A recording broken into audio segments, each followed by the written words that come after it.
สวัสดีค่ะพ่อแม่พี่น้องสวัสดีFCทุกท่านเนาะค่ะกลับมาพบมาพอกับเจตาพารวยคือเก่าค่ะในทางช่อง YouTube คลิปนี้เจตาก็จะวางแนวทางของลาวพัฒนาค่ะลาวพัฒนาจะเป็นของวันที่16เนาะค่ะเป็นวันศุกร์สุดท้ายสัปดาห์ของเจตาประวัติที่ผ่านมาพี่น้องกราบขอโทษขออภัยหลายๆหลัก10เดินดีเนาะค่ะ060 3ตัวบน80ล่างของเจตาลุดไปค่ะลุดบน2ล่าง4ประกบเข้าตัวเดียวคือ0จับคู่เนาะค่ะจับคู่กับบ่เข้าบ่เดินคือหลุดแล้วหลุดเลยหลุดคักหลุดแน่เนาะพี่น้องขออภัยหลายๆค่ะหลุดคักหลุดแน่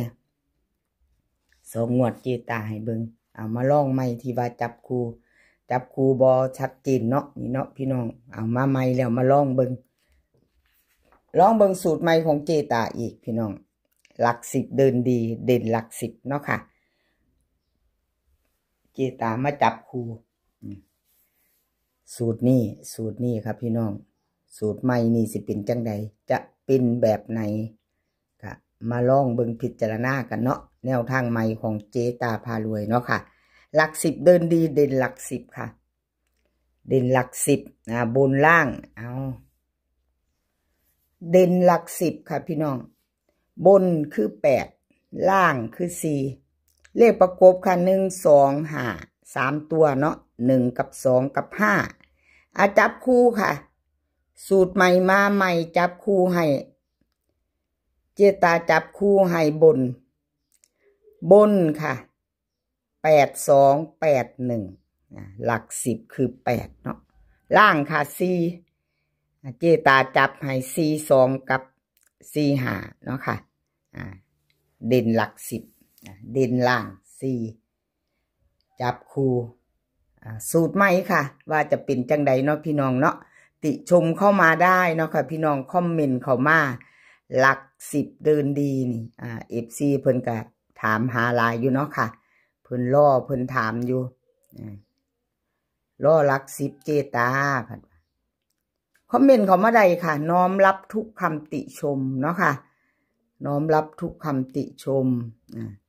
คือแต่อาทิตย์ก่อนๆที่เพิ่นคอมเมนต์เข้ามาล่ะเลขประกบนะเจตาว่าซั่นเปลี่ยนสูตรใหม่ได้แล้วว่าซั่นมันหลุดดีเนาะพี่น้องแม่นความเพิ่นอยู่เจตาก็ซอกหาอยู่ค่ะก็พยายามพัฒนาเนาะพัฒนาแนวทางหาสูตรหาตัวบวกลบคูณหารเนาะพี่น้อง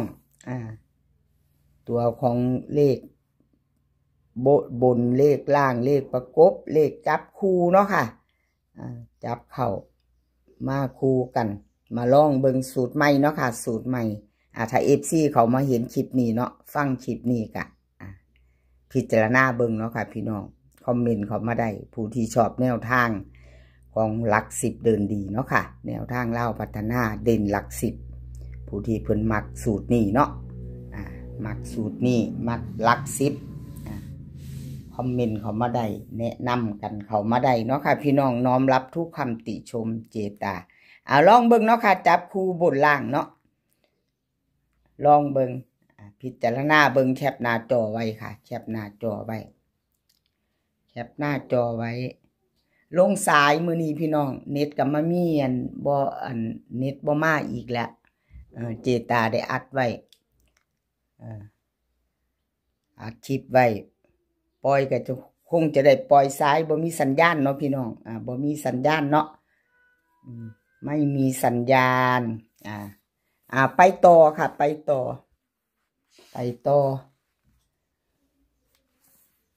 แนวทางพ่อเก่งไปต่อมาตามต่อกันกับแนวทางพ่อเก่งค่ะวันที่14ที่ผ่านมาลาวพัฒนาออก060ค่ะ80ล่างวิ่งลูด2ตัวค่ะเบิ้ล3ตัวแนวทางพ่อเก่งหลุดไปเนาะค่ะขอโทษขออภัยแทนเพิ่นวันที่12เพิ่นเข้าอยู่ค่ะมาบนอยู่เนาะ53เจตาให้เบิ่งประวัติ2 งวดค่ะ 2 งวดหลุดไป1 งวดเนาะเลขทุกตัวเอามาวางเพื่อเป็นแนวทางค่ะโปรดใช้วิจารณญาณในการรับชมเป็นอย่างสูงเนาะค่ะมีเขามีหลุดไปขอโทษขออภัยหลายๆค่ะมาไปตามไม่ไปต่อวันที่16จะเป็นวันศุกร์เนาะค่ะ20:30น.มาต่อกับพ่อเก่งค่ะFC พ่อเก่งรับชมรับฟังไปน้ำกันวิ่งลูดค่ะ4 กับ 1 2 ตัว 4 หาง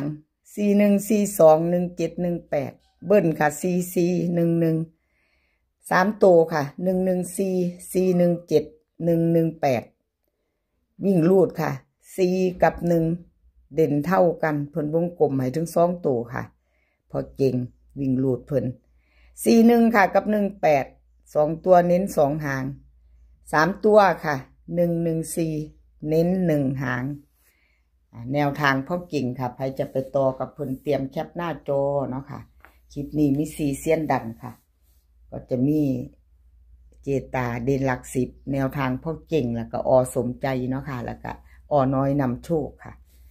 พ่อเก่งจะอยู่กับแนวเด่นหลัก10เนาะค่ะเด่นหลัก10เด้อค่ะคลิปนี้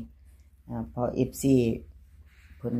บ่บางเทื่อเพิ่นบ่เห็นเนาะพี่น้องเพิ่นว่าบ่ทันเห็นพอจริงอยู่เจตาว่าซั่นคลิปนี้อยู่กับหลัก10เดินดีเด้อค่ะแนวทางพอเก่งแนวทางพอเก่งอยู่กับหลัก10เดินดีสมใจค่ะพี่น้องวันที่14ที่ผ่านมาลาวออก06080ล่างค่ะวิ่งลูด2 ตัวเบิ้ล3 ตัวลุดไปชัดเจนหลุดแล้วหลุดเลยค่ะหลุด2 งวดติดค่ะ2 งวดหลุดแล้วหลุดเลยสมใจเจตาเป็นกำลังใจให้เด้อค่ะเป็นกำลังใจให้กันและกันเหมือนเดิมแนวทางหลุดไปก็มาไปไม่ไปต่อเนาะค่ะให้กำลังใจกันคือเก่าสมใจกับขอบุญขอบคุณที่เพิ่นให้แนวทางมาตลอดเนาะค่ะสมใจกับขอบพระคุณเป็นอย่างสูงค่ะสำหรับแนวทางเนาะสมใจลาวพัฒนาค่ะวิ่งลูดเพิ่นให้มา4 กับ 3ค่ะ2 ตัว4 หาง4 1 4 2 3 7 3 6เบิ้ล4 4 3 3ค่ะ3 ตัว3 หาง3 4 1 4 4 2 4 3 7วิ่งลูดค่ะ4วงกลม4ล่อง3ค่ะ2 ตัวเน้น4 1กับ3 7ค่ะ3 ตัวเน้น2 หาง3 4 1กับ4 3 7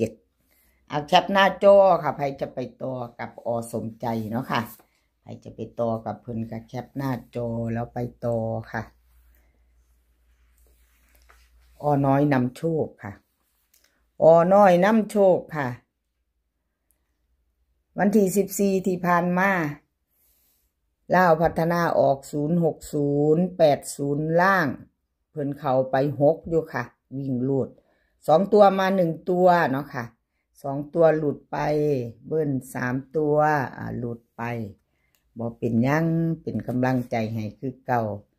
เป็นเพียงแนวทางกับมีเขามีลุดเนาะค่ะFC เพิ่นเข้าใจถือว่าเป็นเรื่องธรรมดาเนาะค่ะ2 ตัวกับมาตัวหนึ่งอยู่ค่ะ2 งวดน้อยนำโชคเนาะวิ่งลูดเพิ่นกันยังมาอยู่ค่ะถึง2 งวดติดลูดไปกับ2 ตัวเนาะค่ะ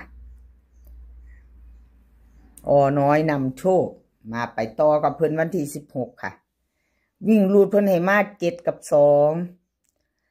ตัว4 หางค่ะ7 2 7 3 2 4 2 5เบิ้ลค่ะ7 7กับ2 2 3 ตัวค่ะ7 2 7 2 4 7 2 5 2 7 3ค่ะวิ่งลูดเพิ่นให้เด่น7 กับ 2ทอกันเด้อค่ะวงกลมเน้น7 2กับ2 4ค่ะ3 ตัวเน้นหางเดียวค่ะ7 2 4ใครจะไปต่อกับน้อยนำโชคแคปหน้าจอค่ะ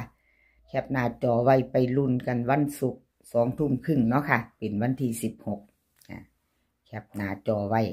กับขอบบุญขอบคุณน้อยน้ำโชคค่ะที่ให้แนวทางมาวางทางช่องของเจตาเพิ่ เพิ่นให้มาด้วยมาตลอดเนาะค่ะกราบขอบพระคุณเป็นอย่างสูงคลิปนี้ขอให้พี่น้องโชคดีกับเล่าพัฒนาวันศุกร์ค่ะเป็นวันศุกร์20:30โชคดีกันทุกคนมื้อนี้ก็ขอให้มีความสุขขอให้สุขภาพร่างกายแข็งแรงกันทุกคนค่ะดูแลสุขภาพกันหนาวพี่น้องอากาศเปลี่ยนแปลงเนาะเดินทางไปไสก็ขอให้ปลอดภัยเดินทางไปขอให้มีโชคค่ะกลับมาก็ขอให้มีชัยคลิปหน้าพ่อกันไหมค่ะคลิปนี้ก็สวัสดีค่ะ